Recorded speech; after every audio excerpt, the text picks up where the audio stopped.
이미지 하나 보시면, 저기 일부 때는 찌그러져 있었는데 다시 펴주셨어요. 감사합니다. 저게 이제 여러분들도 많이 하시죠. 우리가 한글 쓸 때 가로쓰기 할 때 가로쓰기에 이제 찍는 그런 이제 부호죠. 저걸 영어로는 콤마 뭐라고 하기도 하고 우리는 쉼표라고 부르기도 합니다. 그렇죠? 제가 가로에서 119에 막 여러 번 실려 다닐 때 이제 의사 선생님 앞에 앉았는데 제가 어디 이상이 있습니까? 왜 이러는 걸까요? 라고 질문을 드렸더니 의사 선생님이 제게 보여주신 것이 저거였습니다. 제 앞에 있는 메모지다가 저걸 이렇게 그리시면서 잠시 멈춤 사인입니다. 그랬습니다. 좀 쉬었다 가라는 몸의 사인이라는 거예요. 그러면서 의사 선생님이 하시는 말씀이 사람이 살아있는 한 멈추지 않는 게 두 가지가 있습니다. 한 가지는 숨을 쉬는 것이고 한 가지는 생각을 하는 것입니다. 숨 안 쉬면 죽은 것이고 생각하지 않으면 그 사람도 죽은 사람입니다. 그런데 지금 목사님 몸이나 생각은 너무 많이 뛰어서 숨이 가쁜 거니까 쉬엄쉬엄 좀 쉬어가라는 사인이니까 좀 쉬어가십시오 라고 제게 권면을 했습니다. 오늘 말씀 안에도 보면 사람이 살아있는 한 멈추지 않는 두 가지가 아주 또렷하게 등장을 합니다. 더 정확히 말씀을 드리면 말씀대로 살아가려고 하는 사람들에게 반드시 찾아오고 멈추지 않는 두 가지가 있다라는 것입니다. 말씀대로 살아가려고 몸부림치는 사람들에게 절대로 멈춤이 없이 멈추지 않고 찾아오는 첫 번째는 반대입니다. 반대라는 것입니다. 1절을 보십시오. 같이 읽을까요? 시작. 소요가 그침에 바울은 제자들을 불러 권한 후에 작별하고 떠나 마게도냐로 가니라. 자, 소요가 그침에라고 하는 것은 우리가 지난주 봤던 말씀이잖아요. 소요라고 말하지만 사실 온 도시가 덜썩거리고 폭동이 일어났던 대단한 일이었죠. 바울이 붙잡혔더라면 바울은 죽을 수도 있었던 폭동이었습니다. 그래서 원어는 이 소요를 드리보스라고 표현을 했어요. 공포가 있는 극심한 혼란, 이런 뜻을 갖고 있습니다. 자, 이쯤 되면 우리의 삶에 이런 일이 일어나면 이쯤 되면 대부분은 시급했다. 이번에 내가 정말 내가 죽을 뻔했다. 내가 너무너무 상처를 받았다. 그러면서 이건 아닌 것 같다. 이건 아닌 것 같아요, 목사님. 제가 정말 여러분들에게 자주 듣는 말씀이에요. 그냥 그러려니 하고 살아보려고 했는데 목사님 저 인간은 아닌 것 같아요. 여기까지 이제 더 이상 못하겠어요. 이런 말들을 퀴트를 안 하는 사람들 말고 퀴트를 하고 가는 사람들에게도 정말 소울찬이 많이 듣는 말이고 상담의 내용입니다. 거기에 제가 한마디도 보태지도 않았는데 그냥 쳐다보고 있는 저에게 대뜸한다는 말이 아니 목사님 내가 기도를 안 했어요? 내가 예배를 안 드렸나요? 내가 퀴티를 안 했습니까? 그래도 할 만큼 한 것 같은데 왜 맨날 첫날 나는 이 모양 이 꼴인 거죠? 왜 나한테만 이런 일이 일어나는 걸까요? 이런 얘기를 하는 거죠. 여러분 오늘 본문에 바울 사도의 현실이나 형편이 딱 그러고도 남을 만한 현실이었습니다. 그런데 그런 소요가 그치자마자 바울은 아무 일도 없었다는 듯이 2차 전도 여행을 통하여 세웠던 교회들을 다시 방문하기 시작해요. 제자들을 불러서 다독거리고 챙기고 기도하고 격려하기 시작합니다. 사절 한번 보시겠어요? 아시아까지 함께 가는 자는 베레아 사람 부르의 아들 소바도와 데살로니가 사람 아리스타고와 세군도와 드베 사람 가이오와 및 디모데와 아시아 사람 두기고와 드로비모라. 여러분 자기 코가 속자인데요. 그 당시 예루살렘 교회가 굉장히 어려움을 겪고 있었습니다. 그래서 바울 사도가 자기가 전도행하며 세우는 모든 교회에다 통지문을 보냈어요. 우리 형제 교회이고 모 교회인 예루살렘 교회가 너무너무 힘들고 성도들이 어려운 처지에 있으니 우리 모든 교회들이 성도들이 함께 구제 헌금을 해서 이 예루살렘 교회와 그 성도들을 도왔으면 좋겠습니다 라고 했어요. 그리고 각 지역의 7교회 지역에서 교회 성도들이 구제헌금을 모았어요. 이 7분의 사람들은 그 구제헌금을 들고 함께 예루살렘 교회로 올라가는 동역자들이에요. 그 지역 교회 대표들이에요. 여러분, 자기 코가 석자인데 그게 아랑곳하지 않아요. 그렇게 통지문 보내고 그 연보를 모아서 구제헌금을 들고 그렇게 지금 예루살렘으로 올라가는 거죠. 여러분, 심지어 이게 무슨 여행이나 다니고 막 그러는 것처럼 있잖아요. 여유도 있어요. 고린도전서 우리가 지금 큐티하고 있잖아요. 그 내용을 보시고 사도행전을 잘 살펴보시면 딱 이때 바울 사도를 통해서 하나님이 쓰게 하신 것이 고린도후서입니다. 그리고 우리의 신앙적인 교리, 가장 중요한 핵심적 기독교 체계를 담아놓은 로마서도 이때 기록을 했습니다. 어디서 이런 흔들리지 않는, 요동치 않는 고요하고 차분한 힘이 나오는 걸까? 정말 질문이 되어지거든요. 더더군다나 여러분 3절을 한번 보십시오. 이제 구체적인 반대를 보는 거예요. 3절. 유대인들이 자기를 해하려고 공모함으로 마게도냐를 쳐서 거쳐 돌아가기로 작정하니. 복음을 반대하던 사람 그리고 유대인들이 바울 사도의 사역의 일정을 다 파악했어요. 그리고는 시리아로 가는 배에서 엄밀히 이 바울 사도를 암살하려고 계획을 세웠습니다. 2절에 나오는 이 헬라는 지금의 그리스나 그리고 고린도 지역을 뜻하고요. 3절에 나오는 이 수리아가 지금의 시리아를 뜻합니다. 그때 바울을 죽이려는 암살 계획을 미리 알게 된 거 아니겠어요? 그래서 시리아로 바로 가지 않고 마게도니아를 거쳐서 돌아 시리아로 돌아가는 경로를 선택했다라고 하는 것입니다. 자, 보세요, 여러분. 다른 계획이 아니고 자기를 죽이겠다는 암살 계획입니다. 나를 죽이겠다는 거죠. 나를 죽이려고 했습니다. 그 암살 계획을 몰랐다면 나는 죽은 거죠. 바울 사도는 끝이 났습니다. 사랑하는 여러분, 반대는 끝이 없습니다. 반대는 멈추지 않습니다. 반대는 정류장은 있어도 종점은 없다라고 하는 것입니다. 자신을 죽이려는 반대를 만났을 때 그래, 그럼 돌아가지 뭐. 배를 타고 수리아를 거쳐 예루살렘으로 돌아가는 계획을 포기하고 육로를 통해서 마게도니아를 거쳐서 가려고 하는 작정을 했다라고 하는 것입니다. 울고 불만한 일이고 저 같으면 계속 목사를 하네 못하네 할 만한 일이고 너는 여기까지 하고 내 마음과 관심과 사랑을 거두고 그 사람을 제낄 만한 반대들이 여러분에게는 있으시죠. 예. 야, 저 인간 안 보면 되지 뭐. 그렇죠? 이 직장 안 다니면 그만이지. 그리고 여러분, 내게 닥쳐온 반대들을 제낄 만한 일들이 저와 여러분에게는 수월찬이 많이 있습니다. 자, 더더구나 큐티를 하는 사람들에게 있어서 반대는 참 더 어려운 거예요. 그렇죠? 말씀을 따라가는데 오히려 반대가 계속 찾아오니까요. 여러분, 바울 사도는 길 가다가 돌뿌리에 채여서 넘어졌다가 다시 일어나서 훌훌 털고 제 갈 길 가는 사람인 것처럼 반대가 아니라 반대를 연료를 삼는 사람 같아 보인다라고 하는 거죠.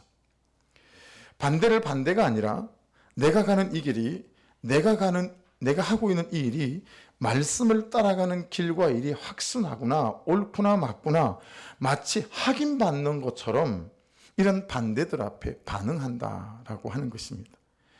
이런 삶이 나의 일상입니다. 아니, 이런 삶이 그리스도인의 일상입니다. 여러분의 삶도 그렇지 않은가요? 이렇게 말하는 것 같다라는 거죠. 여러분, 말씀대로 사는 삶에 반대가 없는 삶은 없습니다. 이거 명확히 가슴에 잘 담아두셨으면 좋겠습니다. 한 건너 한 집이 술집이고요. 한 동네 건너 한 동네가 장려촌이었던 18세기 영국을 변화시킨 웨슬리 목사님이 있습니다. 우리 성결교회와 감리교회의 신학적인 출발점이 이 목사님이거든요. 교회 안에서 복음을 공식적으로 전하는 것들을 전부 다 거절당했어요. 이분은 교회 안에서 복음을 전할 수가 없게 됐어요. 국교에서 이걸 반대했습니다. 그래서 이분은 말을 타고 탄광촌에서 막 일을 끝내고 나오는 강부들을 점심시간에 그 점심 먹고 있는 그 와중에 거기서 막 말씀을 전하고, 이는 로데오 로타리 같은 이는 광장에서 말씀을 전하고, 이게 이분의 사역이었습니다. 말을 타고 끄는 사역을 이제 순회 선교자죠. 그렇게 이제 말씀을 전하러 다녔습니다. 영국 국교에서 반대하는 일들을 하니까 그냥 매일이 반대 연속이었어요. 말씀을 따라 살고 복음을 전하면서 사는 삶인데 매일이 반대 연속인 거예요. 하루는 말을 타고 가시다가 이분이 갑자기 말에서 벌떡 뛰어내려서 무릎을 꿇고 기도하는 내용이 이분의 전기에 그대로 실려 있습니다. 주님, 벌써 사흘째입니다. 사흘째 아무런 반대가 없습니다. 제게 욕을 하는 반대도 없고 제게 돌을 던지는 반대도 없고 우리 동네에는 들어오지 말라고 거절하는 반대도 없습니다. 혹시 제가 하나님 앞에 뭘 잘못하고 있는 것이 있습니까? 제가 무엇을 타협하고 살아가고 있습니까? 라고 이분이 하나님께 기도했어요. 마침 그때 그 동네 이발소 앞이었기 때문에요, 이발소 문이 벌컥하고 열리더니 이발소 주인이 나오면서 저 웨슬레 새끼, 이제는 우리 동네로 왔구만. 그러고는 그 이발소 앞에 길바닥에 뒹굴러져 있던 벽돌 하나를 집어던졌어요.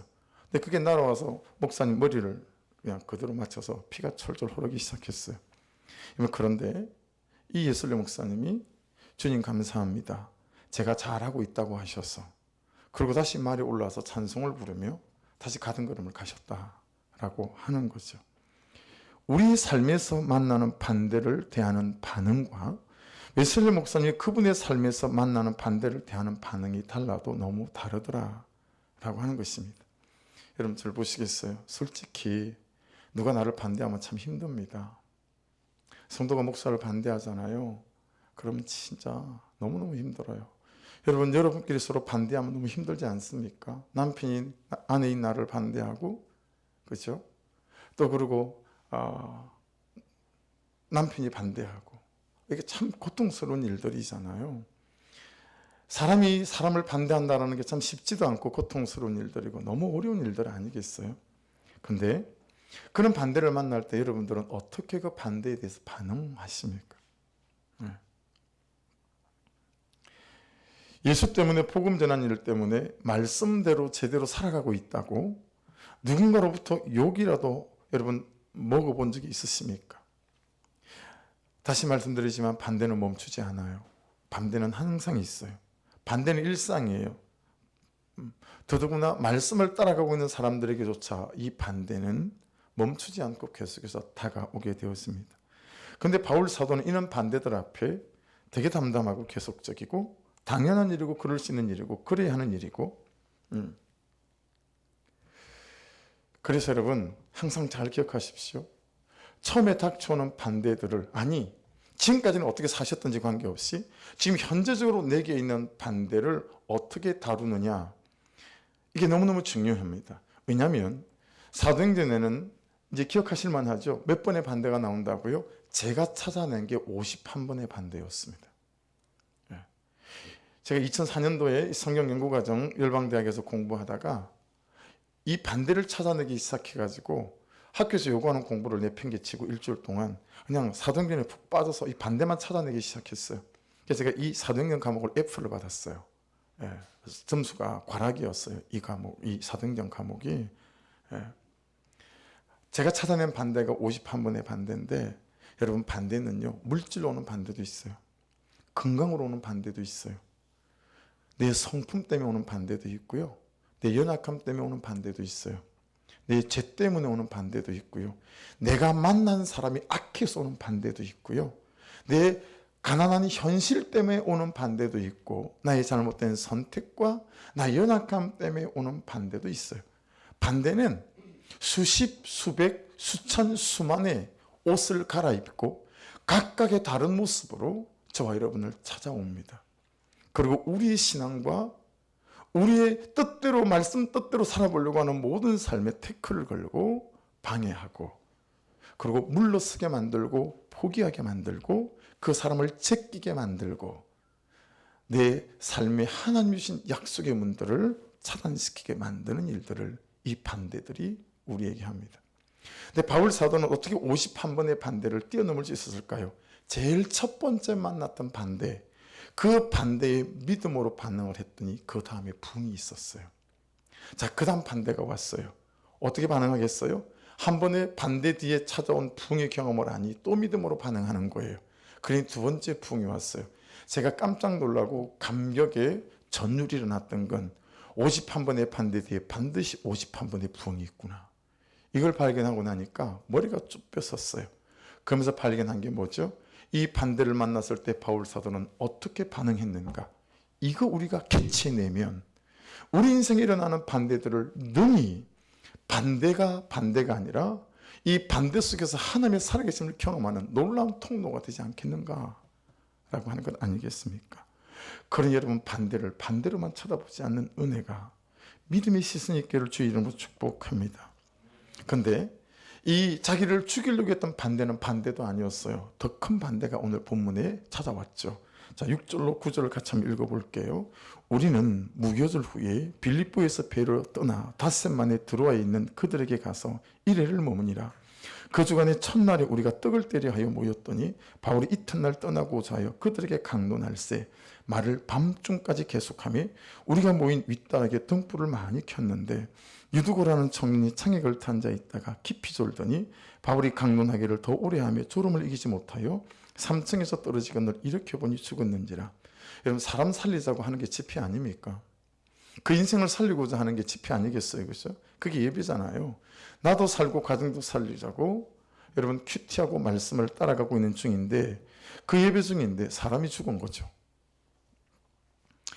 그렇게 큐티하고 말씀을 따라가는 중인데 오히려 부부관계가 더 나빠진 거죠. 남편이 집을 나가버린 거죠. 아내가 집을 나가버린 거예요. 자식이 가출을 해버린 거예요. 이런 일들이 실상 우리의 삶 안에 허다히 일어나고 있는 일들 아니겠습니까?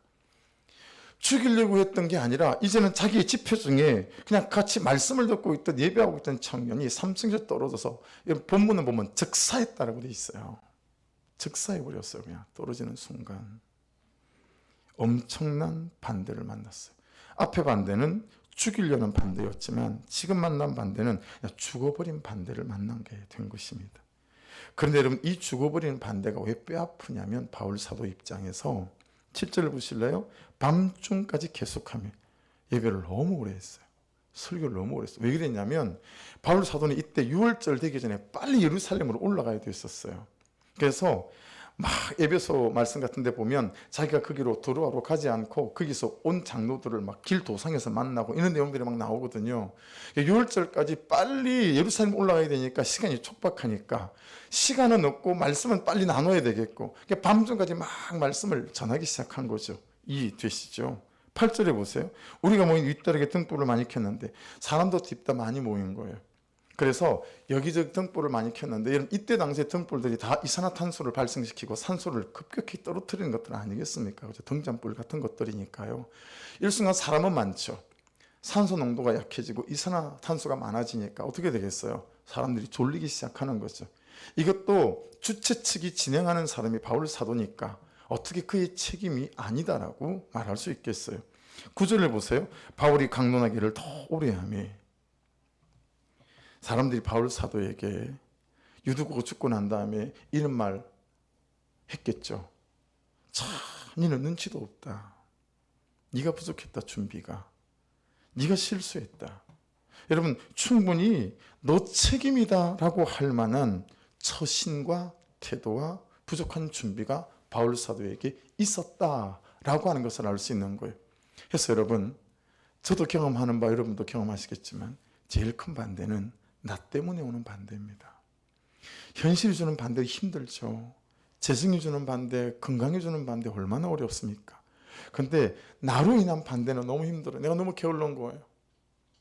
내가 너무 일을 잘 미루는 거예요. 내가 재정에 투명하지가 않는 거예요. 내가 그냥 거짓말을 하려고 한 게 아닌데 그냥 일의 분주함과 바쁨 속에서 약속을 너무 잘 까먹는 거예요. 다 나로 말미암은 연약함들이잖아요. 그렇죠? 여기 시간 뺏기고 저기 시간 뺏기고 하다 보니까 이게 잘 안 되는 거죠. 나로 말미암아서 오는 반대는 너무 힘듭니다. 왜냐하면 내 연약함이잖아요. 다 내 수치잖아요. 다 내 부끄러움이잖아요. 예. 나는 어쩌다가 기질이 이 모양일까? 나는 어쩌다 성품이 이렇게 지랄 맞을까? 여러분, 그게 뭐 내가 그러고 싶어서 그런 건가요? 여러분마다 저마다 참 지랄 맞은 어느 한 부분의 성품들은 갖고 있지 않은가 이 말이에요. 그러니까 이런 나로부터 말미암는 이런 반대들을 경험하게 되면 너무 힘들거든요. 바울 사도가 만난 반대가 이런 반대가 섞여 있다라고 하는 거예요. 여러분, 한번 적용해 보십시오. 목장을 나누시면서 요즘 나에게는 어떤 반대가 있는가? 현실적으로 외부로부터 오는 반대인가? 아니면 내 의지나 게으름이나 나태함, 미루는 거, 이 나 자신의 내부로부터 오는 반대인가? 태도로부터 말미암은 반대인가? 아니면 감정이나 성품으로 말미암은 반대인가? 그게 다 여러분, 그 구절을 보시면 유두고라는 청년은요, 원어를 보면 종입니다.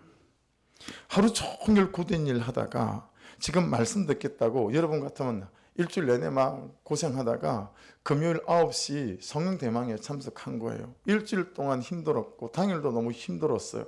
그리고 은혜 받겠다고 말씀 듣겠다고 딱 앉았는데 절로 졸리는 거죠. 어떤 신학자들은 강대상 앞에까지 딱 나와서 말씀을 듣지 않고 그냥 듣는 둥 마는 둥 저 뒤에 앉아서 창문에 걸쳐 앉았겠네, 걔가 떨어졌다라고 부정적으로 해석하는 해석도 없지 않아 있어요. 근데 제 생각은 달라요. 저는 이 말씀을 묵상을 또 하면서 어떤 느낌이 드냐면 앞에 앉았어요. 근데 막 산소도 없어지고 막 하니까 피곤하고 막 졸리는 거예요. 낮에 이런 고되게 있고 종이니까. 그래서 바람이 통하는 창문가로 왕부예요. 예. 참 여러분, 이런 해석이 훨씬 더 좋으시죠? 그래서 창문 열어놓고 바람이 통하는 데서 이제 좀 정신이 드는 것 같다. 근데 너무 고되놓으니까 이제 금방 또 졸리니까 이제 창문에 걸터 앉았어요. 근데도 이 고됨과 졸음을 이길 수가 없었던 거죠. 유두고가 꾸벅꾸벅 졸다가 그냥 이 조는 반동이 있잖아요. 그 반동에 툭 떨어져서 즉사를 해버린 것입니다. 여러분, 우리가 만나는 반대 중에 그런 반대가 참 많잖아요. 내가 저 사람을 잘못 봤네. 그죠? 내가 너무, 또는 반대로 내 스타일만 고집을 했구나. 뭐 이런저런 반대를 만나서 관계가 깨지고 하면 너무 힘이 들잖아요. 그런데 여러분, 이런 반대만 멈추지 않고 우리에게 오는 게 아니고 오늘 본문에 드러나 있는 멈추지 않는 두 가지 중에 하나는 은혜입니다. 반대도 멈추지 않지만 여러분에게 찾아오는 하나님의 은혜도 절대 멈추는 법이 없습니다. 그러니 이것을 잘 살펴야 합니다. 요즘 내 인생에, 내 삶에 우리 가정에 하나님이 방문이 있는가 말을 이렇게 표현한 건 좀 어색하긴 하지만 은혜의 방문이 있는가, 내 존재 속에, 내 가정 속에, 부부 관계 속에, 그리고 부모님과 자녀들 관계 속에 하나님이 정말 은혜를 들고 나를 찾아오시는 것을 우리가 원하는지, 아니면 돈다발을 들고 나를 찾아오시는 것을 원하는지. 하나님의 방문을 기다리지 않은 채 백마탄 왕자의 방문만 기다리는 이 시대의 젊은 자매들도 많죠. 여러분, 오늘 본문에서 첫 번째 은혜는 어디에 나오죠? 3절에 있어요. 여러분, 바울을 암살하려고 하는 공모를, 계획을 알게 하셨다라고 하는 것이죠. 여러분, 이 말씀을 이렇게 묵상하면서 제가 재밌는 걸 발견을 했어요. 되게 재밌지 않습니까? 오늘 본문에 보면 반대도 두 개고 은혜도 두 개입니다. 무슨 얘기예요? 우리 인생에 한 개의 반대가 나타나잖아요. 그럼 반드시 그 반대를 능히 이기게 할 은혜도 함께 있음을 믿습니다. 그 반대를 뒤엎어 놓을 만한 하나님의 은혜가 반드시 문 밖에 찾아와 기다리고 있다는 사실을 유념하셔서, 여러분, 반대가 있을 때 반대가 너무 힘이 없거든, 너무 무거우시거든, 누구한테라도 쏟아놓지 않으면 못 견딜 것 같으시면 여러분, 목자들에게 전화를 하세요. 아니면 목장에, 아니면 목사에게, 사모에게 전화하십시오. 쏟아 놓으십시오. 그때 여러분은 객관화가 되지 않지만 듣는 사람은 객관화가 됩니다. 그러면 그 반대 속에 있는 하나님의 은혜를 같이 찾으면 금방 찾아낼 수 있습니다. 이게 목장에서 해야 될 일 아니겠어요? 같이 울어주지만 이 반대 너머에 있는, 내 눈에는 보이지 않지만 그 눈에는 보이는 이 하나님의 은혜를 발견하기만 하면 이 반대는 그때부터 나의 삶을 오히려 이기게 만드시는 하나님이 계획하신 소품일 뿐인 줄 믿습니다. 여러분, 반대 한 개에 은혜 한 개입니다. 따라하십시다. 반대 한 개에 은혜 한 개다. 은혜를 한 개라고 표현해서 좀 그렇긴 합니다만 잘 기억하실 것 같아서 다시 한 번 더요. 반대가 하나라면 은혜도 하나가 있다. 할렐루야. 근데 우리는 반대만 찾아 먹고 은혜를 찾아 먹지 않아요. 여러분, 그냥 혼자 속이 썩어요. 그리고 나 혼자 속이 문드러지는 거죠. 그리고 재수 없었다고 생각해요. 저 여자를 만난 게. 재수 못 붙었다고 생각해요. 저 남자를 만난 게. 그러면서 꾸역꾸역 안에는 상처가 꾸역꾸역 너무 안 기쁘게 안 감사하게 살아가는 거예요. 그러지 마시라고요. 목장에 오시라고요. 거기서 토해내시고 함께 지체들이 내 인생의 반대 위에 보이는 이 은혜를 찾아 거기서 다시 새 걸음을 시작할 수 있기를 주의 이름으로 축복합니다. 여러분, 3,000명의 특별한 병력을 꾸렸어요. 사울이 다윗을 쫓아 죽이려고. 엔게디 광야에 다윗이 있다는 첩보가 접수가 됐어요. 바로 출동했어요. 성경은 되게 원색적으로 표현하시잖아요. 사울이 뒤가 급했어요. 그래서 길가에 있는 굴에 들어가서 혼자 옷을 벗어놓고 뒤를 보고 있는데, 여러분, 그냥 지척거리에 그 동굴 안에 깜깜하게 보이지 않는 그 부분에 이 다윗과 용사들이 숨어 있었거든요. 그걸 본 다윗의 용사들이 옆구리를 찌르 놓은 거예요. 찬스다. 하나님이 주신 기회입니다. 지금 가서 사울을 죽여야 됩니다. 이거는 천재유리의 기회입니다. 막 옆에서 막 옆구리를 찔러대기 시작하는 거죠. 그런데 다윗이 자기 인생을 통째로 반대하고 있는 이 사울 왕에 대해서 어떻게 반응을 하는지를 여러분 보십시오. 사무엘상 24장 5절인데요. 그리한 후에 사울의 옷자락을 뱀으로 말미암아 다윗의 마음에 찔려. 여러분, 죽이지 못하고요. 그 벗어놓은 사울 왕의 옷자락을 이렇게 뱄어요. 예. 근데 볼일을 다 보고 사울이 동굴에서 나가서 저만큼 이제 쫓아오지 못할 거리만큼 갔을 때 이 동굴 위에 올라서 다윗이 이렇게 말을 합니다. 사무엘상 24장 12절인데요. 여호와께서는 나와 왕 사이를 판단하사. 여러분, 왜 죽이지 않고 옷자락을 벤 거죠? 하나님께서 일생 나를 쫓아다니시는 사울왕 당신과 나 사이를 판단하기를 원합니다. 하나님께 맡긴다라는 거죠. 여러분, 이걸 너무 잘 이해하셨으면 좋겠어요. 그리고 말씀은 이렇게 이어집니다. 여호와께서 나를 위하여 왕에게 보복하시려니와 내 손으로는 왕을 해하지 않겠나이다. 여러분, 철저히 다윗은 자기 인생의 반대를 만났을 때 그 반대를 하나님께 가져갈 줄 알았던 사람입니다. 그리고 하나님 앞에 내려놓을 줄 아는 사람이었습니다. 여러분, 저를 보실래요? 요즘 혹시 아내가 여러분의 반대 아닙니까?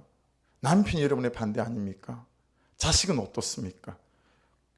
직장에서 상사, 아니면 물질이 여러분의 반대이십니까? 건강이 반대이십니까? 솔직하게 대답해 보십시오. 마음으로. 그 반대를 들고 하나님 앞에 놓아보시고 있으십니까? 하나님이 판단해 주십시오. 나의 게으름 때문입니까? 나의 잘못된 태도 때문에 저 사람이 나를 이렇게 대하는 것입니까? 여러분, 내 혼자 그 문제를 갖고 있을 때는 아무것도 내 죄가 보이지 않으나 하나님 앞에 그 문제를 딱 던져놓고 나면 여러분, 하나님께서 내 죄를 보게 하십니다. 아멘이십니까? 이게 시작입니다. 모든 반대를 풀어가는 첫 번째 열쇠는 하나님께 맡기면 하나님은 놀랍게도 그의 죄가 아니라 나의 죄를 보게 만들죠. 이거였구나. 다윗은 하나님께 맡겨요. 다윗에게 하나님은 살아계신 하나님이셨거든요. 저는 이 장면이 다윗을 향한 하나님의 은혜를 다윗이 찾아먹은 장면이라고 생각합니다. 저도요, 현실이 너무 힘들어 기도도 잘 안 될 때가 있잖아요. 여러분 경험해 보시죠. 내 삶의 무게가 너무 힘들어 숨이 막힐 때가 있습니다. 그럼 저를 다시 일어나게 하는 적용은 딱 한마디라고 항상 말씀드리잖아요. 이 장소. 이게 무릎 꿇고 하나님은 살아계십니다. 너무 앞이 깜깜한데 방법이 없는데, 이 교회 막 리모델링 할 때요, 저쪽 교회가 로데오 교회가 빠져줘야, 저기서 다른 교회가 들어와야 몇 천만 원 권리금을 좀 받고 시설해 놓은 걸 받고, 그리고 여기 공사비하고 숨통이 트이겠는데 저쪽 교회가 빠지질 않아요. 조그만 교회가 오기는 200평이니까 너무 교회가 크고, 큰 교회가 들어오기는 적고, 결국 여러분 원상복구 해줬잖아요. 원상복구 비용만 700만 원이 들었습니다. 원래처럼 만들어주는, 뜯어내고 하는 비용만 700만 원이 들었거든요. 근데 그 당시에는 그 700만 원 돈 줄 돈이 없었어요. 그걸 철거하고 난 다음에 8명이 교회를 찾아왔어요. 막 공사하고 있는데. 근데 이 도로에 저 위에 한 명, 한 30m, 40m 간격으로 25지 편의점까지 8명이 쭉 서가지고요. 남기훈 이 새끼, 목사라는 새끼가 공사시키고 돈을 안 준다고, 지가 들어올 때는 이렇게 뻔듯하게 공사하고 있으면서 동네방네 소리를 쳤어요. 그리고 8명이 와가지고요. 여러분, 8명이 와서 맥서를 잡으니까 이 벽에 영화의 한 장면처럼 이렇게 매달리더라고요. 대롱대롱. 그날 아직 완성되지도 않는 이 성전에 올라와서 하나님은 살아계십니다. 그 반대 앞에 30분을 넘어가지 않았던 것 같아요. 30분을 넘어가지 않고 하나님은 살아계십니다. 그 고백 속에 그 모든 수치스러운 문제가 제 발 아래 놓이기 시작하더라고요. 여러분, 반대를 하나님 앞에 가져가면 그 반대가 내 발 아래 놓입니다. 할렐루야. 괴로우신 거 압니다. 말씀을 따라가는 이 삶이 참 힘든 삶인 줄도 알고, 저도 부족한 게 많은 사람이다 보니까 순간순간 힘이 들 때가 많습니다. 그런데 여러분, 그런 반대들을 만날 때마다 여러분, 살아계신 하나님 앞에 놓으시면 오히려 문제가 내 발 아래 놓여 문제를 밟고 일어서는 역사가 나타나게 될 줄 믿습니다. 설교를 듣다가 졸아서 떨어져 사람이 죽었다. 바울 사도의 사역과 인생을 통째로 뒤엎어버릴 만한 엄청난 사건 아닙니까? 그런데 이 반대에 대해서 바울 사도가 반응한 걸 여러분 가슴에 잘 담으셔야 합니다. 10절 보십시오. 10절. 바울이 내려가서, 자, 반대를 만났을 때는, 따라합시다. 반대를 만났을 때는 내려가야 한다. 내가 낮아지는 것입니다. 자, 여러분, 이게 큐티하는 사람들에게 훨씬 더 어렵습니다. 왜냐하면 지금까지 내가 낮아졌거든요. 지금까지 내가 참았거든요. 지금까지 내가 여러분 참아냈잖아요. 그런데 반대가 생겼어요. 이 남편에게서, 이 여자에게서, 이 문제 속에서. 그런데 그때 또 내가 낮아진다? 굉장히 어렵습니다. 그동안 낮아져 왔기 때문에요. 낮아져도 지가 낮아져야지 왜 내가 낮아져야 되나? 이런 거 아니겠어요? 근데 내려가는 거죠. 낮아집니다. 자, 그 다음에 뭐예요? 그 위에 엎드렸어요. 말씀을 보십시오. 바울이 내려가서 그 위에 엎드려. 이 엎드리라는 단어가 에피빕토라는 단어를 쓰고 있어요. 이 단어를 성경 어디에서 또 쓰고 있나? 쓰고 있는 데를 찾아봤더니 시편 18편 29절 같이 읽어볼까요? 시작. 내가 주를 의리하고 적군을 향해 달리며 내 하나님을 의지하여 담을 뛰어넘나이다. 여러분, 위에 엎드렸다는 얘기하고요, 제 말씀에 보시면 내가 주를 의지하고 적군을 향해 달리며, 이 단어가 똑같은 단어입니다. 에피핍토라는 단어예요. 그러니까 무슨 거예요? 나 혼자 내 마음으로 반대와 마주서는 게 아니고 주님의 마음으로 반대와 마주서는 것입니다. 자, 대답해 보십시오. 여러분 충분히 대답할 수 있으시니까. 주님은 자기 인생에 닥쳐오는 그 무수한 반대를 어떻게 마주쓰셨습니까? 그분의 인생에 닥쳐오는 그 무수한 모든 반대들을 십자가를 지는 것으로 마주했습니다. 그렇죠? 네. 여러분, 착각하지 마십시오. 우리가 꽤 괜찮은 사람이어서 십자가 지는 적용을 하는 게 아닙니다. 성부 하나님은 말씀하시고, 성자 예수님은 십자가 지는 적용을 하시고, 성령 하나님은 성자 예수님이 십자가 지는 적용을 할 수 있도록 도우시고, 우리가 맨날 지금 고백하는 것 아닙니까? 우리가 꽤 괜찮은 사람이어서 십자가 지는 적용을 하는 게 아닙니다. 십자가 지는 적용을 하는 것이 가장 강력한 반대를 이기는 능력이기 때문에 그렇습니다. 예. 모든 반대를 이기는 가장 강력한 반대를 이기는 능력은 여러분 십자가를 지는 거예요. 그런데 저는 혈기와 반대로 마주설 때가 많아요. 여러분 어떠십니까? 저는 제 자녀들에게, 제 아들에게 또는 아내에게 여러분 십자가 지는 적용을 하는 게 아니라 참았다는 거죠. 그래도 제법 한 일주일, 그래도 한 달 제법 참았다는 거죠. 알아주진 않겠지만 꾹꾹 눌러가며 그런데 이것 봐라 이러면서요 이제 혈기를 부리는 거죠. 예수님은 십자가 지는 적용을 통해서 이 모든 반대를 능히 이기는 능력의 삶을 사셨습니다. 따라하십시오. 반대는 십자가 지는 적용으로 마주서야 한다. 할렐루야. 여러분 모든 반대는 십자가 지는 적용으로 마주서야 합니다.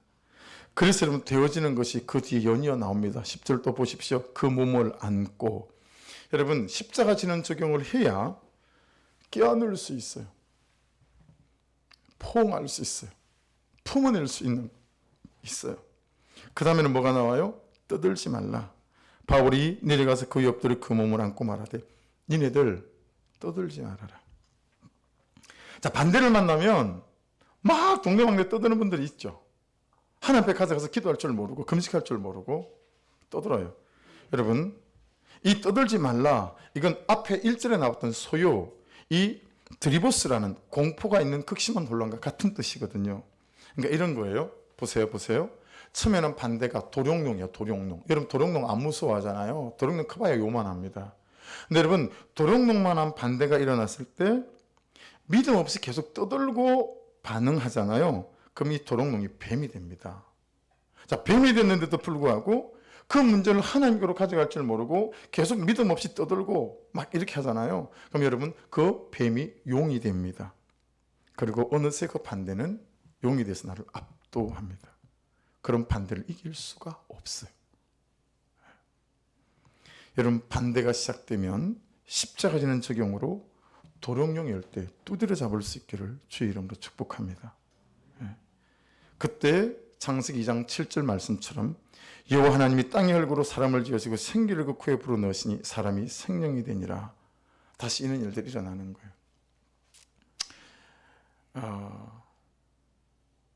이런 말씀을 묵상하고 또 설교를 하고 할 때마다 그래서 제게 고난이 올 때나 반대가 있을 때 제게는 정말로 그렇습니다. 저는 위기 때 강합니다. 저는 위기 때 제 아내가 다른 건 잘 인정이 안 되나 봐요. 근데 우리 남편은 위기 때 강하다. 이런 말을 가끔씩 해줘가지고 힘이 될 때가 많아요. 근데 그게 여러분 제가 보고 배운 게 있어서 그래요.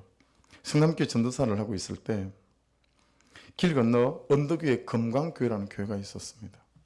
청년회가 여름에 수련회를 갔는데 이 청년회 회장이 신실한 청년회장인데 집이 다 불신 집안이에요. 근데 그만 물놀이 하다가 이 청년회장이 빠져서 익사해서 죽었어요.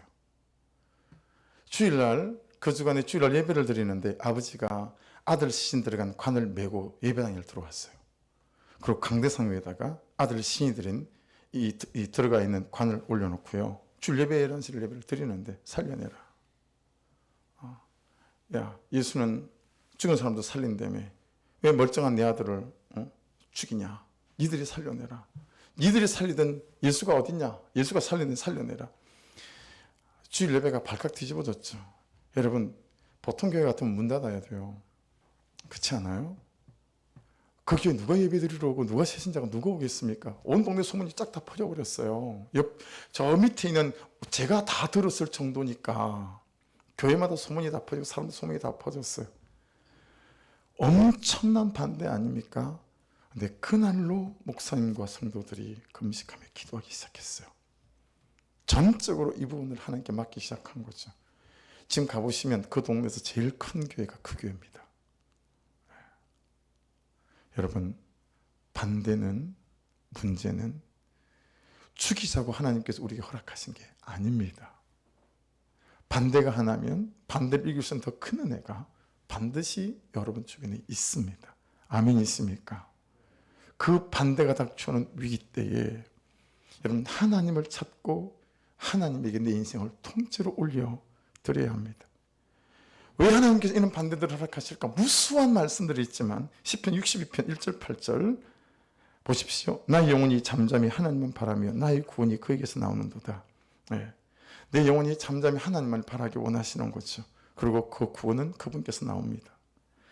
여러분 2절을 보십시오. 오직 그만이 나의 반석이시여 나의 구원이시여 나의 요새이시니 내가 크게 성경을 참 보면서 깜짝깜짝 놀라는 게 내가 흔들리지 아니하리로다 이렇게 해야 맞을 것 같은데 크게란 단어를 넣어놨잖아요. 흔들릴 수 있다는 거예요. 흔들리는 게 인생이라는 거예요. 근데 그게 크게라는 걸 넣어놨어요. 크게 흔들리지 아니하니라. 흔들리지만 그때 주님을 바라봄으로 말미암아 내 흔들리는 인생이 오히려 내 인생을 세우는 기회가 되더라는 것이죠. 네.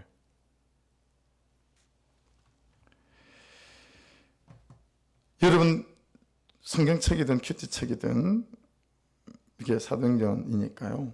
7절에 보시면 떡을 떼려 하여 모였더니 라는 말씀이 있어요. 7절에. 그리고 11절에도 가면 올라가 떡을 떼어 먹고 라고 하는 말씀이 있어요. 밑줄을 지금 그어놨죠. 노란색으로. 자 여러분 보세요. 지금 7절이고 11절인데 저 7절과 11절 사이에 유두고가 죽는 이 반대가 쏙 들어가 있어요. 근데 여러분 성경에서 특히 신약에서 떡을 떼려 하여 올라가 떡을 떼고 저 떡을 뗀다는 건 뭐예요? 주중에 성찬에 대해 설명하면서 금요일인가요? 이스라엘에 있을 때 유대 그리스도인들이 어떻게 성찬식 하는지 설명했잖아요. 그들은 반드시 한 떡을 모든 성도가 직접 자기 손으로 떴습니다. 그 얘기는 예수와 내가 한 몸이요 교회와 내가 한 몸이요 성도와 성도끼리 한 몸이라는 의미 상징적인 거예요. 포도주도요 이 코로나 시대에는 안 그러겠죠. 아마도 큰 잔에 포도주를 담아가지고요 옆에 물티슈를 쫙 목사님이 깔아놓고 모든 성찬하는 분들이 이게 무릎을 다 꿇어요. 무릎을 꿇으면 팔을 올릴 수 있는 딱 앞 바지가 있어요. 그러니까 무릎을 꿇은 상태에서 이렇게 하고 있으면 이 포도주 잔을 커주면 그 포도주 한 잔으로 온 성도가 다 돌려서 마십니다. 이분이 마시고 나면 닦고 돌리고 또 마시고 나면 닦고 돌리고 떡도 포도주도 예수의 몸이고 예수의 피를 통해서 예수와 내가 한 몸입니다 라고 말하는 의미가 자 떡을 떼려 하여 모였더니 올라가 떡을 떼어 먹고 저 의미이거든요. 여러분 무슨 얘기입니까? 이 얘기가 그런 거죠. 여러분 예수와 한 몸 하나님과 연합 그때는 죽음이 아니라는 것을 말씀하고 있는 것입니다. 반대가 아니라는 것을 말씀하고 있습니다. 여러분 어떤 반대가 오더라도 예수 그리스도 그분의 은혜와 우리가 한 몸 되어져 있고 연합되어져 있을 때는 그때는 반대가 아니라 오히려 그 반대가 하나님을 경험하는 기회가 될 줄로 믿습니다. 마지막 한 말씀을 좀 같이 읽어보시겠어요? 시작. 다시 읽겠습니다. 힘을 넣어서 운율을 맞춰서 시작.